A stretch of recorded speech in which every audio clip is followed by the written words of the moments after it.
নেত্রকোনার খালিয়াজুড়ির ধনু নদ এখন যেন দখলদারদের কবলে। নদটির বুকে বাঁশ আর জাল পেতে তৈরি করা হয়েছে অসংখ্য অবৈধ মাছের ঘের।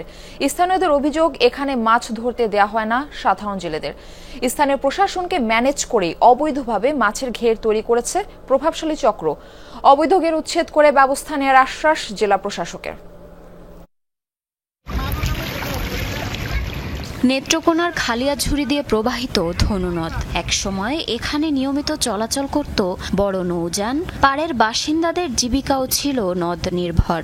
সেই ধনু নদ এখন যেন বন্দী প্রভাবশালীদের হাতে। প্রবাহমান জলাধারে বাঁশ আর জাল পেতে তৈরি করা হয়েছে অসংখ্য অবৈধ ঘের। শুধু খালিয়াঝুড়ি অংশেই নয়, উত্তরে সুনামগঞ্জের জামালগঞ্জ থেকে দক্ষিণে কিশোরগঞ্জের ইটনা পর্যন্ত ধনু নদে ছড়িয়ে আছে শত শত মাছের ঘের। এতে বাধাগ্রস্ত হচ্ছে নদের প্রবাহ। প্রাকৃতিক প্রজনন চক্র নষ্ট হওয়ায় হারিয়ে যাচ্ছে দেশীয় নানা প্রজাতির মাছ। স্থানীয়দের অভিযোগ, এখানে মাছ ধরতে দেয়া হয় না সাধারণ জেলেদের। স্থানীয় প্রশাসনকে ম্যানেজ করেই অবৈধভাবে মাছের ঘের তৈরি করেছে প্রভাবশালী চক্র। আমাদের এই যে খালিয়াজুড়ি লেপসে থেকে খালিয়াজুড়ি জগন্নাথপুর হয়ে ইটনা পর্যন্ত যে আছে প্রায় কয়েকশো কাটা আছে এখানে অবৈধভাবে। এক শ্রেণীর অসাধু চক্র কিন্তু অবৈধভাবে ঘের তৈরি করে তারা কিন্তু মাছ শিকার করছে। এই বিষয়টি কিন্তু স্থানীয়রা আমরা বারবার প্রশাসনকে অবগত করলেও প্রশাসন কিন্তু কোনো রকম ব্যবস্থা নিচ্ছে না। ডালডোল ফালাই পরবর্তীতে 2-2.5 মাস পর ওরা মাছ মারবো আর কি। প্রশাসন বাধা দিলে যারা ফালতেছে এরা বুঝবো, ম্যানেজ করে করতে হইব। বাধা যদি আসে তাহলে তো ম্যানেজ করে করতে হইব।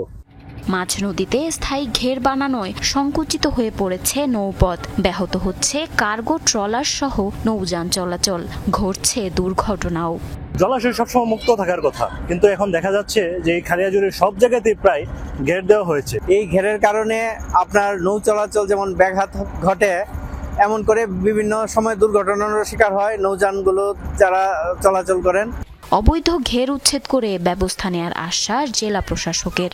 আমি যোগদান করার পরই অভিযান শুরু করেছি। বিভিন্ন উপজেলায় এখন দেখবেন আপনি নিষিদ্ধ জালের উপরেও অভিযান হচ্ছে এবং খালিয়াজুড়ির যে এই ঘেরগুলা, এগুলোর ব্যাপারে গতকালও আমি উপজেলা নির্বাহী অফিসার এবং মৎস্য অফিসারকে নির্দেশনা দিয়েছি এবং আশা করি আজকে থেকেই এই ঘেরগুলো অপসারণের কাজ শুরু হবে। শুধু আশ্বাস নয়, দ্রুত অবৈধ এসব ঘের অপসারণ করে নদের গতিপ্রবাহ স্বাভাবিক করার দাবি স্থানীয়দের। জারিন অর্নি, যমুনা নিউজ।